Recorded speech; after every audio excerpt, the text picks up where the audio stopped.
Уже эту машину давно надо было уже варить, но как ее варить, если она не едет вообще? Пиздец. Педаль сцепления. Все.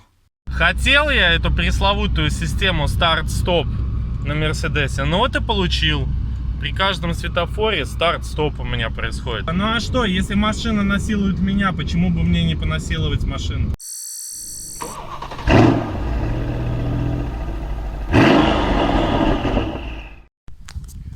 Привет, чуваки. Не успела, короче, отойти еще от того ЧП с рычагом и больших вливаний в техосмотр и так далее. Произошла такая вот беда. Значит, обращаю ваше внимание. Педаль сцепления. Все. То есть она западает, нет усилий абсолютно. Это случилось абсолютно нежданно-негаданно. Просто остановился на светофоре и уже больше поехать не смог. Смог доехать до дома только включив передачу на заглушенном двигателе и провернув ключом стартер. То есть так на второй передаче на аварийке. Доехал, вот, разобрал, короче, часть салона под рулем. Вот не знаю, что делать. Передачи включаются, вот, но абсолютно сцепления нету. Уровень тормозухи в норме, то есть тормозуха не выходит. Подтеков под машиной нету. Единственное, ну, насколько я понимаю, вот эта проблема, я слышал, что там еще 1,5 года назад, что при выжимании сцепления у меня что-то там пищало, да. Я уже понимал, что что-то там подходит, но я уже там готовился лезть в коробку, но думал, блин, ну еще и немножко подождать, еще вот надо было бы переварить машину, потом уже заниматься там технической частью и так далее. Блин, ну не мог ты Мерседес еще год поездить и не дурить мне мозги. Ну вот понимаете, только я наслаждался поездкой, как вот через 1000 километров. А это буквально через неделю опять начались вот такие вещи происходить. Это просто жесть. Ну, то есть в такой случае есть 3 нюанса. Первое. Может выйти из строя главный цилиндр сцепления. Значит, либо подлезаешь под коробку, но это надо делать на яме. Там стоит рабочий цилиндр сцепления. Либо люди пишут, вот как на 124-х Мерседесах есть лапка, которая на выжимном подшипнике, в ней протирается дырка, и просто шток от рабочего цилиндра сцепления, он просто туда попадает. Многие люди по-разному это делают. Кто-то какую-то гайку наваривает туда на 8, чтобы она не проваливалась. Кто-то просто, ну это придется снять коробку. Кто-то просто снимает коробку и заваривает вот это ухо.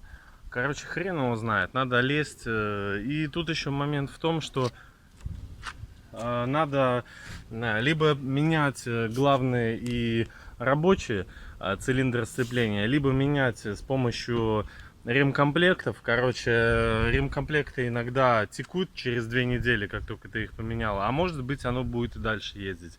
А цилиндры нормальные сцепления стоят достаточно дорого. А если брать галимую Италию, то она стоит по $30 и тоже иногда не выезжает, я бы сказал так. Ну, в общем, пацаны, какая-то ерунда творится на самом деле. Машина просто уже через 25 лет подходят те узлы, механизмы, которые у нормальных людей на новых машинах, конечно же, не подходят. Поэтому, ну, конечно, оно не может все ходить вечно. И мне остается вот таким вот образом колдовать над этой машинкой.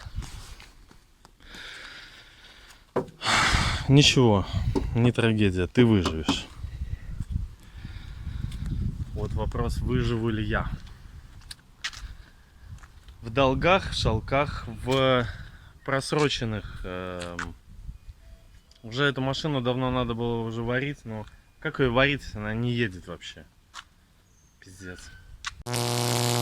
Ну вот смотрите, пацаки, я как-то еду на второй передаче. Мне говорили, что можно все-таки ехать без сцепления, переключить на 3-ю передачу. Мы сейчас попробуем это сделать. Сейчас я вам покажу. И посмотрим, получится у меня или нет. Но, конечно, очень неудобно таким перекрестком подъезжать, потому что нужно сразу глушить. Машина глохнет и опять заводиться. Так. Так. Блять, она не включается. Все, уже вторую не могу включить. Ну, поднимаю обороты. Нет, не включается, не дает. Надо глушить машину. Так, заглушил машину. Поставил на вторую. И вот таким вот образом со стартера завожусь. Блин, жесть. Ну вот смотрите, сейчас придется, наверное... Ну, короче, вы поняли, да, напряг. Очень жесткий напряг. Вот сейчас нужно глушиться. Смотрите, вот, я глушусь. Блять, все, заглох. Опять сейчас ставлю на передачу. Сцепления у меня нету. И буду со стартера заводиться. Это очень напряжно. Это очень, чуваки, напряжно. Все-таки не хочу я коробку убивать, но вот приходится ехать, смотрите, 50 км в час при 3000 оборотов на второй передаче. Но на нейтралку я могу скидывать. На нейтралку могу скидывать, и только на вторую получается у меня переключаться. Все, на третью не дает, короче, синхронизаторы эти или еще что-то. Непонятно. Но вот таким вот образом доезжаю домой. Ну хотя бы как-то вообще, хотя бы как-то. Ну, в общем, еду я со скоростью автобуса, иногда даже обгоняю.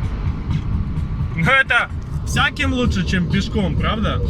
Но, конечно, машину так насиловать не хотелось бы. Ну а что, если машина насилует меня, почему бы мне не понасиловать машину? Хотел я эту пресловутую систему старт-стоп на Мерседесе, но вот и получил.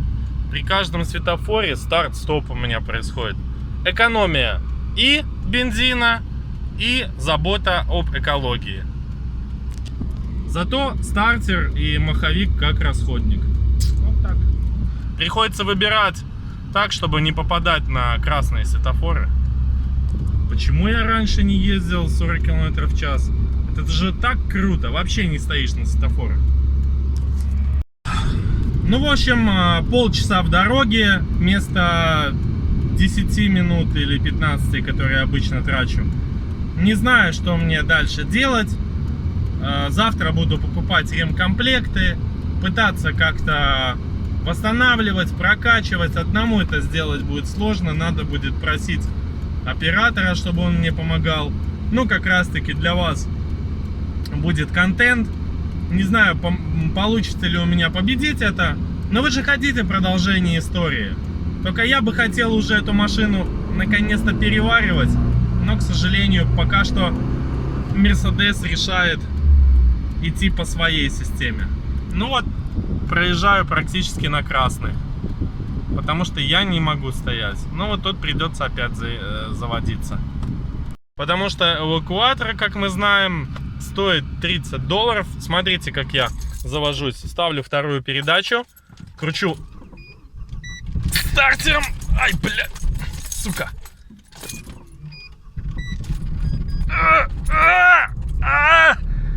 О, завелся. Пиздец. Стартер, наверное. Стартер, кстати, с разборки. Оригинал. Еще работает, представляете? А вон гаишники стоят. У них сегодня конец месяца. Штрафуют людей на скорость. Интересно, что бы они сказали мне, если бы они меня остановили? Еще, кстати, ехал. Параллельно машина загорелась. Представляете, чуваки тушили. Я просто не успел ее уже заснять, к сожалению. О, стрелка моя. Успеть должны. Так. На второй передаче круто ехать. Вообще момент такой жесточайший. Особенно при 4000 оборотов.